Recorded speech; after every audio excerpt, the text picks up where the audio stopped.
6 ఎమ్మెల్యేలను తెస్తా, మంత్రి పదవి ఇస్తారా? కాంగ్రెస్ అధిష్టానానికి కవిత ప్రతిపాదన. టీపీసీసీ సుముఖత. గ్రీన్ సిగ్నల్ ఇచ్చేందుకు సిద్ధమైన హైకమాండ్. రేవంత్ సన్నిహితులు వ్యతిరేకంతో బ్రేక్. ఆంధ్రజ్యోతికి అందిన పక్కా సమాచారం. జర్నలిజం కాదు శాడిజం అని కవిత రుసరుస. కొంతకాలంగా బీఆర్ఎస్ లైన్కు భిన్నంగా వైఖరి.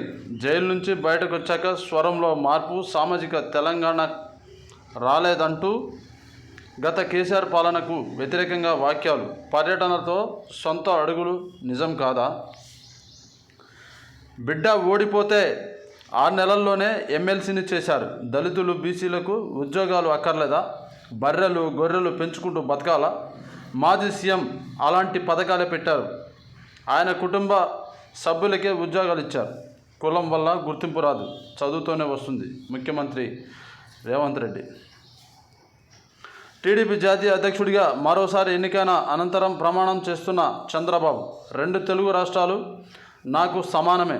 తెలంగాణ ప్రాజెక్టులకు మేం అభ్యంతరం చెప్పలేదు. సముద్రంలోకి పోయే నీటిని వాడుకుంటే తెలంగాణకు లాభమే. 2027కి పోలవరం పూర్తి. టీడీపీకి ధర్మకర్తను మాత్రమే. భావి నాయకత్వాన్ని సిద్ధం చేస్తున్నాం.